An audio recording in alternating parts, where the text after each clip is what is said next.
Periyar Maniamma Institute of Science and Technology, Thanjavur, Civil Engineering with specialization in GIS and remote sensing and more.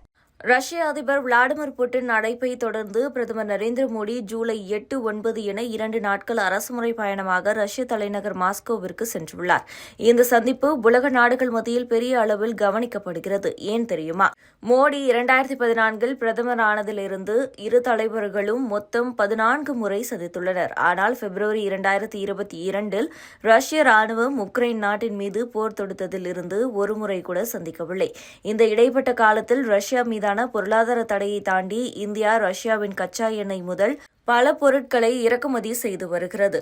2019 செப்டம்பரில் விளாடிவோஸ்டாக்கில் நடந்த கிழக்கு பொருளாதார கூட்டத்திற்காக மோடி கடைசியாக Russia சென்றிருந்தார். Putin கடைசியாக 2021 டிசம்பரில் வருடாந்திர இருதரப்பு உச்சி மாநாட்டிற்காக இந்தியாவிற்கு வந்திருந்தார். தற்போது 3 ஆண்டுகளுக்கு பிறகு இரு நாட்டு தலைவர்களும் தற்போது சந்தித்துள்ளனர். இந்தியாவின் பிரதமராக பதவியேற்ற பிறகு தனது முதல் இருதரப்பு பயணத்திற்கு ரஷ்யாவை மோடி தேர்ந்தெடுத்தது முக்கியமான மாற்றமாகும். பொதுவாக இந்தியாவின் புதிதாக பிரதமர் தேர்வு செய்யப்பட்டால் முதலில் அண்டை நாட்டிற்கு செல்வதுதான் வழக்கம். ஆனால் மோடி இந்த பாரம்பரியத்தை உடைத்துள்ளார். மோடி பிரதமராக ஜூன் 2024 பதவியேற்ற போது பூட்டான் நாட்டிற்கும், ஜூன் 2019 இரண்டாவது முறையாக தேர்வு செய்யப்பட்ட போது மாலத்தீவு மற்றும் இலங்கை ஆகிய 2 நாட்டிற்கும் சென்றார். இந்த நிலையில் 3வது முறையாக பிரதமரான பின்பு மோடி கடந்த மாதம் இத்தாலிக்கு சென்றிருந்தார். ஆனால் அது G7 தலைவர்களின் கூட்டத்திற்காக இருந்தது. இந்த நிலையில் முதல் அரசுமுறை பயணமாக ரஷ்யாவுக்கு சென்றுள்ளார். இந்தியா ரஷ்யா உறவில் மோடியின் இந்த பயணம் மிகவும் முக்கியமானது மட்டுமல்லாமல் வெளியுறவு கொள்கைகளுக்கு இந்தியா எந்த அளவுக்கு முக்கியத்துவம் கொடுக்கிறது என்பதில் இதிலிருந்து காட்டுகிறது.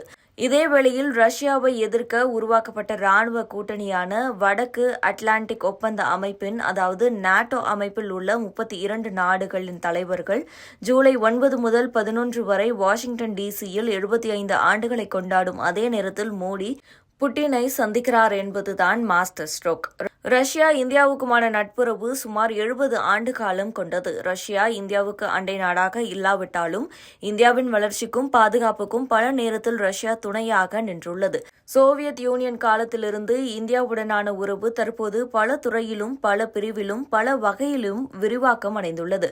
இந்த நிலையில் ரஷ்ய அதிபர் விளாடிமிர் புட்டின் இந்திய பிரதமர் நரேந்திர மோடி ஜூலை 8, 9 என 2 நாட்கள் அரசுமுறை பயணத்தில் எடுக்கப்படும் முக்கியமான முடிவுகள் வர்த்தகம், பொருளாதாரம் தாண்டி நாட்டின் பாதுகாப்புத்துறை வளர்ச்சிக்கு மிகவும் முக்கியமானதாக இருக்கும். ஒரு பக்கம் நாட்டோ அமைப்பு 75 ஆண்டுகளை கொண்டாடும் அதே நேரத்தில் உக்ரைன் நாட்டிற்கான உதவிகள் குறித்து அறிவிப்பு வெளியாகலாம் என எதிர்பார்க்கப்படுகிறது. இந்த முக்கியமான சூழ்நிலையில்தான் மோடி புட்டின் சந்திப்பு நிகழ்கிறது. இது ஒட்டுமொத்த மேற்கத்திய நாடுகளுக்கும் அதன் நட்பு நாடுகளுக்கும் சூட்டை கிளப்பியுள்ளது. Periyar Maniamma Institute of Science and Technology, Thanjavur, Civil Engineering with specialization in GIS and remote sensing and more.